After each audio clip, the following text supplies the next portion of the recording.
SBI small cap एक समय पर ये 5 स्टार फंड था, सबका फेवरेट, लेकिन आज के दिन लगभग पिछले 3 सालों में इसके अंदर लगभग 0 रिटर्न्स हैं। एक साल की बात करें, लास्ट एक साल की, तो इसने नेगेटिव रिटर्न दिए हैं माइनस में, और रेटिंग इसकी कंटिन्यू डाउन ट्रेंड हो रही है। तो सवाल सीधा है, क्या ये फंड अब खत्म हो गया है? क्या फंड मैनेजर गलत है या ये सिर्फ मार्केट साइकिल है? और सबसे बड़ा सवाल, अगर आपके पोर्टफोलियो में ये फंड है तो आपको क्या करना चाहिए? क्या आपको होल्ड करना चाहिए, एग्जिट करना चाहिए या अपनी SIP बंद कर देनी चाहिए?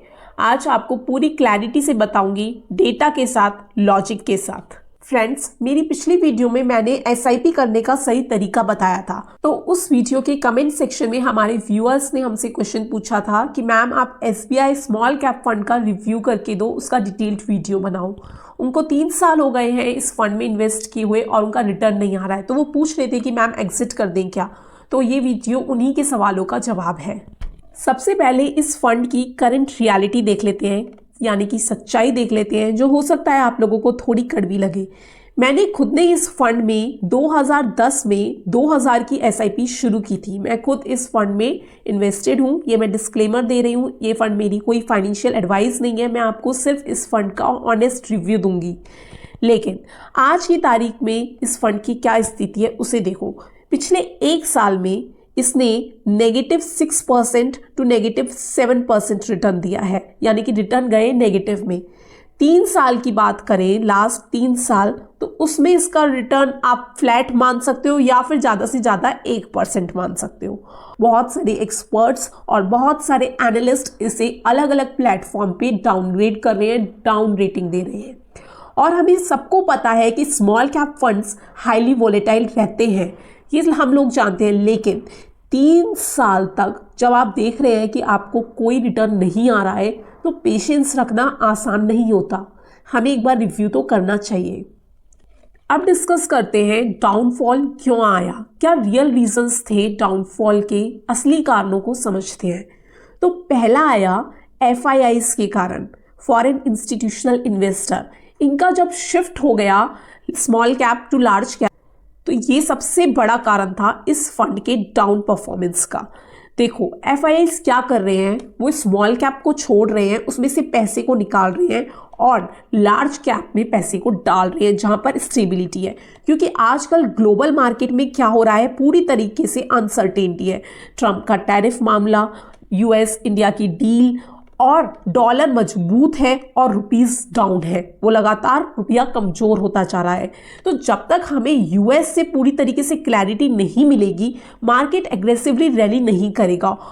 और स्मॉल कैप फंड में, SBI स्मॉल कैप फंड में कम से कम 60 से 70 स्टॉक्स हैं जो कि पूरी तरीके से प्योर स्मॉल कैप हैं।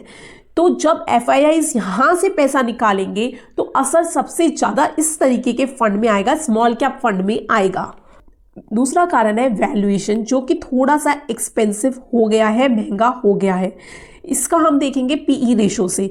तो PE रेशो की बात करें तो इस फंड का PE रेशो 31 के आसपास ट्रेड कर रहा है, जबकि नॉर्मली आप चेक करोगे और किसी स्मॉल कैप फंड का, तो उन कैटेगरी के फंड्स का PE रेशो माना जाता है कि 20 से 25 है तो वो बेहतर है।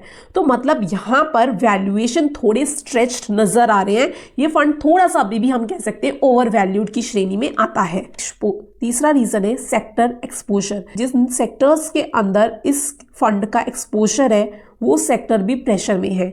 इस फंड ने 21% अपना पैसा बैंकिंग और फाइनेंशियल्स में लगा रखा है, 27% इंडस्ट्रियल्स में और 19% FMCG में। पिछले 1 से 2 साल के अंदर ये सभी सेक्टर्स अंडर परफॉर्म कर रहे हैं। रेट कट के बाद भी मार्केट प्रॉफिट बुकिंग के साथ ही बंद हो रहा है, मतलब ग्लोबल अनसर्टेनिटी खत्म नहीं हुई है और ये सेक्टर्स कंटिन्यू प्रेशर झेल रहे हैं। तो इस कारण भी इस फंड की परफॉर्मेंस डाउनग्रेड हो रही है। तीसरा कारण है सेबी स्ट्रेस टेस्ट का असर। सेबी ने स्मॉल कैप फंड से पूछा कि अगर अचानक रिडेम्पशन बढ़ जाए, आपके पास लोग अपना पैसा वापस मांगने आ जाएं, तो आप कितने दिनों के अंदर पैसा उन्हें रिटर्न कर दोगे। जब इस तरीके की बात आई तो इन फंड्स के अंदर लिक्विडिटी का प्रेशर आ जाता है, यानी कि इनको पैसे ज़्यादा से ज़्यादा कैश में चाहिए। तो धीरे धीरे इन्होंने क्या किया, स्टेबिलिटी के लिए अपना पैसा लार्ज कैप की तरफ शिफ्ट करना चालू कर दिया, जिसके कारण अगर लार्ज कैप का ये लोग एक्सपोजर ज़्यादा ले लेंगे तो लार्ज कैप में रिस्क भी कम होता है तो रिटर्न्स भी कम होते हैं, जिसके कारण अगेन इन फंड्स की जो परफॉर्मेंस है वो कम हो जाती है। तो क्या फंड मैनेजर में दिक्कत है? नहीं, फंड मैनेजर में कोई दिक्कत नहीं है। 2013 से लगातार सेम मैनेजमेंट टीम है, कोई अचानक चेंज नहीं आया। मतलब प्रॉब्लम फंड मैनेजमेंट में नहीं है, प्रॉब्लम मार्केट की साइकिल में है। चलो अब एक बार नजर मारते हैं लॉन्ग टर्म ट्रैक रिकॉर्ड पर। देखो शॉर्ट टर्म के अंदर तो इस फंड में पेन है, लेकिन अगर हम लॉन्ग टर्म रिकॉर्ड देखें तो 2013 से लगभग अब तक इस फंड ने 23 CAGR एवरेज दिया है, जो कि काफ़ी अच्छा माना जाता है। स्मॉल कैप का नेचर ही वोलेटाइल होता है, 2 से 3 साल ये फ्लैट रह सकता है और फिर अचानक भाग भी सकता है। अब सबसे जरूरी करना क्या है? देखो दोस्तों, अगर आपका टाइम होराइजन 1 से 2 साल का ही है तो स्मॉल कैप फंड आपके लिए नहीं है, आप तुरंत एग्जिट ले सकते हैं। और अगर आप सोच रहे हैं कि आपने पहले से लिया हुआ है और आपको 1-2 साल में एग्जिट लेना है तो बेहतर है आप अभी एग्जिट ले लें। अगर आपका होराइजन 5 से 7 साल या फिर 10 साल का है, इतने सालों का है, लंबी पारी खेलना चाह रहे हैं आप लोग, तो आपके लिए बिग नो एग्जिट मत लीजिए, पेशेंस रखिए। वोलेटिलिटी आपको सहनी पड़ेगी। आप दूसरा फंड भी ले लोगे तो उसमें भी हो सकता है आगे चलकर गिरावट आ जाए।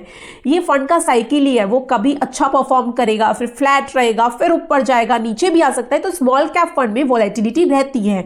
तो ऐसा नहीं है कि जब फंड नीचे गिरने लगे हम उसमें बेच दें, दूसरे फंड में भागें और वो भी पता लगा नीचे गिर जाए। तो इससे अच्छा है पेशेंस रखिए। स्मॉल कैप में पैसा पेशेंस वालों को मिलता है। इंपॉर्टेंट वार्निंग ये है कि ट्रेंड तो अभी डाउन ट्रेंड ही है। आने वाला 1 साल इस फंड के लिए बहुत इंपॉर्टेंट है। अगर कोई स्ट्रक्चरल हमें प्रॉब्लम दिखेगी तभी हम एग्जिट का सोचेंगे, लेकिन अभी पैनिक सेलिंग करने की यहाँ पर नीड नहीं है।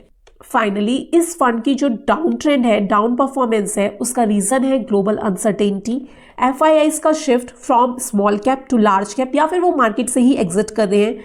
सेक्टर्स लगातार प्रेशर में हैं, लेकिन फंड मैनेजर अभी भी स्टेबल है। शॉर्ट टर्म में सेंटीमेंट और ट्रेंड दोनों वीक हैं, लेकिन लॉन्ग टर्म में पोटेंशियल अभी भी इंटैक्ट है। देखो डिसीजन जो आपको लेना है ना, वो इमोशन से मत लेना, डेटा से लेना। अगर ये एनालिसिस आज का आपको वैल्यूएबल लगा हो तो वीडियो को लाइक एंड शेयर जरूर करना, ताकि इंपॉर्टेंट इंफॉर्मेशन दूसरों के भी काम आ सके। कमेंट में आप मुझे अपना पोर्टफोलियो भेज सकते हैं, यूट्यूब पर मैं आपको फ्री में इसका रिव्यू करके दूंगी। मिलती हूँ नेक्स्ट वीडियो में। This is me C Ankita Khandelwal signing off. जय हिंद, जय भारत।